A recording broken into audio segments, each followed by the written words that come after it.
Hello everyone and welcome back to our YouTube channel Savvy Forensics. So friends, आज के इस video में हम बात करने वाले हैं साइबर फोरेंसिक के 9th पार्ट पर, जहां पर हम डिस्कस करेंगे distributed denial of service attack के बारे में। इससे पहले जो वीडियो आया था वहाँ पर हमने बात करी थी डॉस अटैक की, जिसकी फुल फॉर्म थी डिनायल ऑफ सर्विस अटैक। तो उसी से मिलता जुलता आपका होता है डी डॉस, जिसकी फुल फॉर्म होती है distributed denial of service attack. तो अभी जल्दी से स्टार्ट कर लेते हैं और समझ लेते हैं कि डी डॉस आपका क्या होता है। लेकिन उससे पहले आपके सामने question of the day.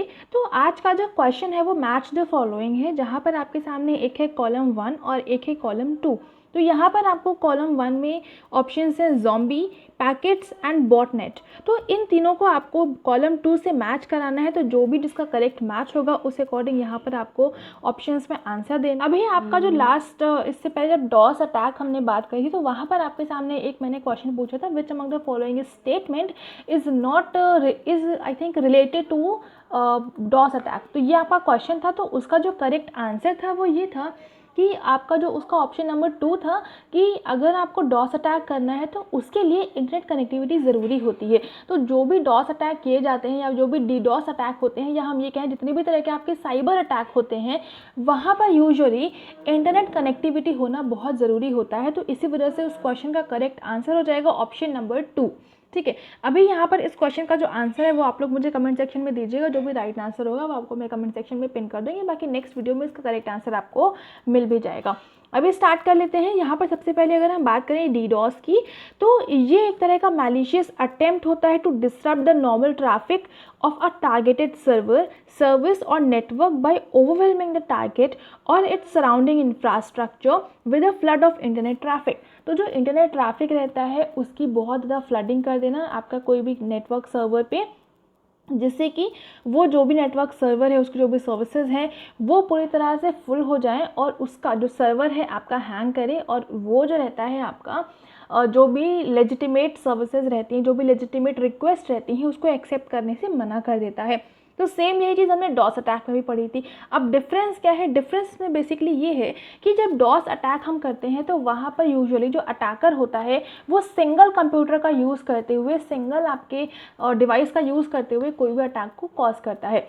But जो आपका distributed denial of service attack है जिसको हम डीडॉस कहते हैं, तो डीडॉस में जो अटैकर होता है वो more than one computer system को यूज़ करता है। अब ये कैसे होता है इसको भी देख लेते हैं। अब यहाँ पर ये कुछ पॉइंट्स है, पहले इसको समझते हैं फिर आगे हम चलेंगे। तो डीडॉस अटैक अचीव करते हैं effectiveness by utilising multiple compromised computer systems as source of traffic attack traffic. So basically traffic attack करने के लिए, बेसिकली जो भी सर्वर है उस पर बहुत ज़्यादा ट्रैफिक की फ्लडिंग करने के लिए यहाँ पर मल्टीपल कॉम्प्रोमाइज्ड कंप्यूटर सिस्टम का यूज़ किया जाता है। डीडॉस अटैक जो होता है it is like an unexpected traffic jam clogging up the highway preventing regular traffic from arriving at its destination. So अगर सिंपल टर्म में समझें तो कोई भी आपकी ये रोड है, इस पर एक जगह पर बहुत ज़्यादा अनयूजुअल ट्रैफिक आ गया है अचानक से, जो कि यूजुअली नहीं होता है। वो बहुत ज़्यादा ट्रैफिक आ गया है जो कि मतलब कोई भी नॉर्मल कंडीशन की वजह से नहीं है, अनयूजुअल कंडीशन की वजह से है। तो इस तरह से जब कोई भी हाईवे है, कोई भी रोड है जो कि क्लॉग अप कर जाती है ट्रैफिक जाम की वजह से, जो रेगुलर ट्रैफिक होता है उसको अपने डेस्टिनेशन तक पहुंचने से प्रिवेंट करती है। तो ये काम आपका रहता है डीडॉस में, क्योंकि यहाँ पर जैसे मल्टीपल आपकी व्हीकल्स हैं जो कि क्लॉग कर रहे हैं, जो कि जाम कर रहे हैं एक हाईवे को, एक रोड को। तो वही सेम काम रहता है डीडॉस में कि बहुत सारी मल्टीपल डिवाइसेस रहती हैं जो कि जो नॉर्मल जो रेगुलर यूज़र्स होते हैं उनको उनकी सर्विसेज तक, यानी कि उनको अपनी डेस्टिनेशन तक पहुंचने पर, उनको वहां तक पहुंचने में प्रिवेंट कर रहे हैं, वहां तक उसको नहीं पहुंचने दे रहे हैं। तो ये चीज़ आपकी रहती है डीडॉस में। अभी यहाँ पर इस डायग्राम से इसको समझिए। ये आपका है अटैकर, इसने एक अटैक को इनिशिएट किया और अटैक इनिशिएट करने के लिए सबसे पहले ये करता क्या है, बहुत सारी ऐसे कंप्यूटर सिस्टम को ये उसमें जो अलग अलग डिवाइसेस रहती हैं उसमें मालवेयर्स को सेंड करता है। अब ये ज़रूरी नहीं है कि सारे कंप्यूटर सिस्टम उसके जानने वाले हों या वो खुद ही पर्सनली यूज़ कर रहा हो। ये जो भी मालवेयर्स होते हैं ये किसी भी अननोन डिवाइस पर सेंड करते हैं। जो अटैकर रहता है वो मल्टीपल डिवाइस पर, कोई भी अलग अलग तरह के डिवाइसेस पर मालवेयर्स को सेंड करता है और बाय एनी कोई भी कंडीशन की वजह से या मतलब उसके पर्टिकुलर जो भी मालवेयर की नोटिफिकेशन गई है या मेल गया है या किसी भी थ्रू भेजा गया है, उस पर अगर गलती से या किसी भी तरह से जो भी उस सिस्टम का यूज़र होता है वो उसकी लिंक पर क्लिक कर देता है, तो जो मालवेयर होता है वो उसके सिस्टम में इंस्टॉल हो जाता है और फिर जो अटैकर होता है वो उस मालवेयर के थ्रू जो भी डीडोस उसको अटैक कॉज करना होता है वो आराम से बहुत ही डीडोस अटैक को कॉज कर सकता है। तो सबसे पहले अटैकर ने क्या किया, अटैकर ने आपके डीडोस अटैक को कॉज करने के लिए मल्टीपल डिवाइसेस पे मालवेयर्स को सेंड किया। मालवेयर्स जब उन डिवाइसेस में इंस्टॉल हो गए, जिस भी डिवाइसेस में, उसमें आपको पता नहीं चलता है कि आपके डिवाइस में मालवेयर है या नहीं है, वो प्रॉपर्ली चेक करने पर आपको पता चलता है। वो एक तरह की हिडन फाइल आपके कंप्यूटर सिस्टम में इंस्टॉल हो जाती है। ये हो सकता है कि आपके सिस्टम में भी इंस्टॉल हो, आपको ना पता हो, बट ये काम इसमें यही किया जाता है।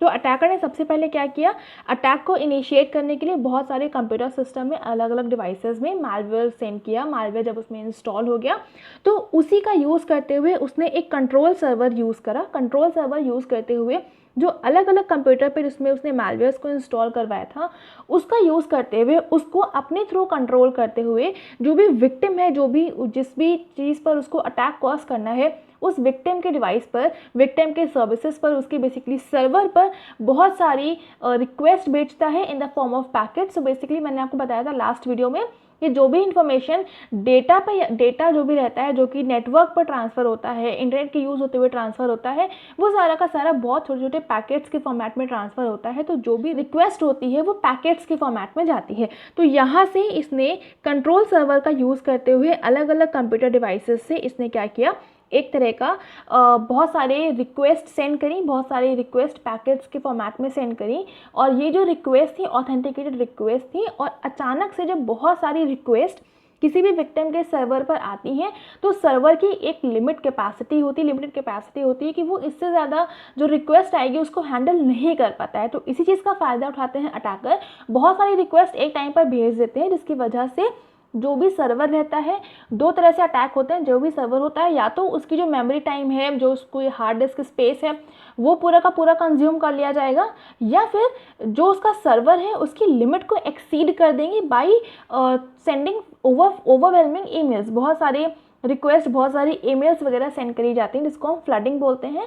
तो जो सर्वर रहता है उसकी लिमिट कैपेसिटी से, जो लिमिटेड कैपेसिटी है उसकी, उससे ज़्यादा रिक्वेस्ट भेज देते हैं, जिसकी वजह से जो सर्वर होता है वो हैंग कर जाता है और वो जो उसके यूजुअल, जो उसके रेगुलर बेसिस के कह सकते हैं कस्टमर्स होते हैं, उनकी रिक्वेस्ट को भी फिर डिनाई करने लगता है। क्योंकि जो सर्वर है वो हैंग कर चुका है तो वो सारी रिक्वेस्ट को एक एक करके डिनाई करना स्टार्ट करता है। तो इस वजह से जो भी विक्टिम होता है, जिसका वो सिस्टम होता है, उसको बहुत सारा लॉस हो जाता है। तो ये होता है आपका डीडोस अटैक में। अब यहाँ पर एक चीज़ और समझने की है, यहाँ पर हम बात कर रहे हैं कि जो अटैकर है उस अटैकर ने एक कंट्रोल सर्वर का यूज़ करा है और उस कंट्रोल सर्वर से उसने मालवेयर के थ्रू अलग अलग कंप्यूटर डिवाइसेस को लिंक कर लिया है। अब यहाँ पर होता क्या है, जैसे कि ये एक डिवाइस है जिसपे कि अटैकर ने एक तरह का मालवेयर सेंड किया हुआ है। तो जब आपका ये सिस्टम में हम डीडोस में यूज़ करते हैं तो इसको हम बोलेंगे बॉट, ठीक है, BOT बॉट। अब जब हम एक सिस्टम की बात करेंगे तो उसको हम बोलेंगे बॉट। अब इस तरह से हमने मल्टीपल कंप्यूटर डिवाइसेस को यूज़ करा है। तो यहाँ पर आप देख सकते हैं कि टोटल यहाँ पर 5 डिवाइसेस यूज़ करी गई हैं, यानी कि यहाँ पर मल्टीपल कॉम्प्रोमाइज्ड कंप्यूटर सिस्टम्स हम यूज़ कर रहे हैं। तो जब यहाँ पर मल्टीपल डिवाइसेस हो जाएंगी तो इसको हम नाम दे देंगे बॉटनेट, ठीक है। तो ये आपकी जब मल्टीपल डिवाइसेस होंगी इसको हम नाम देंगे बॉटनेट। अभी हम आगे बात कर लेते हैं यहाँ पर कि जो डीडोस अटैक होता है ये किस तरह से काम करता है। जैसे कि जो कुछ मैंने आपको समझाया है वही सब कुछ यहाँ पर लिखा हुआ है, बस एक बार रीड कर लेते हैं। तो डीडोस अटैक जो होते हैं वो कैरी आउट करे जाते हैं with networks of internet connected machines. तो जो भी डिवाइसेस इंटरनेट के थ्रू कनेक्टेड रहती हैं, डीडोस अटैक हम उन्हीं के थ्रू कर सकते हैं। और जो डॉस अटैक रहता है वो भी आपकी इंटरनेट कनेक्टेड डिवाइसेस के थ्रू ही हम कर सकते हैं। अब ये जो नेटवर्क्स होते हैं इसमें बहुत सारे कंप्यूटर्स होते हैं, अदर डिवाइसेस होती हैं जहाँ पर आपकी IoT डिवाइसेस इंक्लूड रहती हैं, जिसमें कि जो कि बेसिकली इन्फेक्टेड होती हैं मैलवेयर से, जो कि अलाउ करती हैं कंट्रोल्ड रिमोटली बाय अटैकर। जो अटैकर होता है वो जो भी मालवेयर इन्फेक्टेड डिवाइसेस होती हैं उनको रिमोटली कंट्रोल कर सकता है। अब ये जो इंडिविजुअल डिवाइसेस होती हैं इनको हम बोलते हैं बॉट्स, कि जो बॉट्स होते हैं बॉट का अदर नेम होता है ज़ॉम्बी, और जो ग्रुप ऑफ बॉट होता है उसको हम नाम देते हैं बॉटनेट। तो जैसे कि मैंने यहाँ पर आपको इस डायग्राम में बताया था कि ये आपकी अलग अलग डिवाइसेस हैं, तो इन अलग अलग डिवाइसेस को हम टर्म करेंगे बॉट, और इसी को हम ज़ॉम्बीज़ भी कहेंगे, ठीक है। और यहाँ पर जब मल्टीपल डिवाइसेस को हम कनेक्ट करेंगे, यानी कि जब बहुत सारी डिवाइसेस की हम बात करेंगे, तो उसको हम टर्म देंगे बॉटनेट। अब इसके बाद में क्या हुआ, जब बॉटनेट आपका तैयार हो गया, तब अटैकर जो होता है वो डायरेक्टली अटैक करता है by sending remote instructions to each bot. हर एक बॉट को अपने इंस्ट्रक्शन सेंड करता है जब कोई, और फिर उससे होता है क्या है, जब विक्टिम सर्वर और जो नेटवर्क होता है वो टारगेट किया जाता है बॉटनेट के द्वारा, तो जितने भी बॉट होते हैं वो सारे के सारे रिक्वेस्ट को सेंड करते हैं टारगेट के आईपी एड्रेस पर। पोटेंशियली उसका जो सर्वर या फिर जो नेटवर्क होता है उसको ओवरवेलम कर देते हैं, यानी कि उस पर फ्लडिंग कर देते हैं, और जिसकी वजह से आपका डीडॉस अटैक कॉज हो जाता है, जिसको कि हम distributed denial of service attack बोलते हैं, ठीक है। तो इस तरह से आपका डीडॉस अटैक काम करता है। उम्मीद करती हूँ आपको समझ में आया होगा। बाकी जो बॉट और ज़ॉम्बी वाला मैंने बताया वो थोड़ा सा देख लीजिएगा, क्योंकि वो थोड़ा सा बताने में गलती हो गई है, उसको थोड़ा सा ध्यान दे लीजिएगा। अब यहाँ पर हम बात करें डीडॉस अटैक के इंडिकेटर क्या क्या होते हैं, तो डीडॉस अटैक के इंडिकेटर होते हैं सेम वही चीज़ जो कि हमने डॉस में बात करी थी, वही से रिलेटेड आपके डीडॉस में भी हो जाएंगे। तो यहाँ पर क्या है, suspicious amount of traffic originating from a single IP address. एक ही आईपी एड्रेस से आपके अलग अलग ट्रैफिक ओरिजिनेट कर रहा है बहुत ज़्यादा अमाउंट में। उसके अलावा फ्लड होगा, flood of traffic from users, जो कि शेयर करेंगे सिंगल बिहेवियर प्रोफाइल, एक ही बिहेवियर की प्रोफाइल आपकी शेयर करी जाएगी, सच एज डिवाइस टाइप, जियो लोकेशन और वेब ब्राउज़र। उसके अलावा अनएक्सप्लेन्ड सर्च होगा रिक्वेस्ट में एक ही पेज पे। उसके अलावा जो ऑड ट्रैफिक पैटर्न्स होंगे, जैसे कि अचानक से अलग अलग तरह के स्पाइक्स होते हैं अलग अलग odd hours of the day पर, या फिर पैटर्न्स अलग अलग आपको नज़र आते हैं जो कि अननेचुरल होते हैं, तो ये सारे आपके इंडिकेटर होते हैं डीडॉस अटैक के। तो यहाँ पर आपके डीडॉस अटैक से रिलेटेड जितने भी इंपॉर्टेंट पॉइंट्स थे मैंने आपको यहाँ पर समझाने की पूरी कोशिश करी है। उम्मीद करती हूँ आपको समझ में आ गया होगा। बेसिकली जो बेसिक चीज़ें हैं वो यहाँ पर हमने डिस्कस कर ली हैं, इससे ज़्यादा आपके एग्जाम में यूजुअली पूछा नहीं जाता है, ठीक है। तो यहाँ पर अभी इस वीडियो को करते हैं एंड, इसके बाद में नेक्स्ट पार्ट आपका आ जाएगा। और यहाँ पर अभी बेसिकली इसकी जो पीडीएफ है आपको कंपाइल फॉर्मेट में हमारे टेलीग्राम चैनल पर अवेलेबल हो जाएगी। बाकी हमारा फेसबुक और इंस्टाग्राम को ज़रूर से ज्वाइन कर लीजिएगा। वेबसाइट पर मैंने बहुत सारे एमसीक्यूज आपके आज शेयर करे हैं, आई थिंक 2 मैंने शेयर करे हैं, तो उसको जाकर आप ज़रूर से देख लीजिएगा। बाकी वीडियो पसंद आ रहा है तो वीडियो को लाइक ज़रूर से कर देंगे, अपने फ्रेंड्स के साथ में शेयर कर दीजिएगा ताकि उन तक भी क्वालिटी कंटेंट पहुंच सके। चैनल पर नए हैं तो चैनल को सब्सक्राइब जरूर से कर लेंगे, बेल आइकन प्रेस कर लेंगे for daily updates. And thank you so much for joining me here.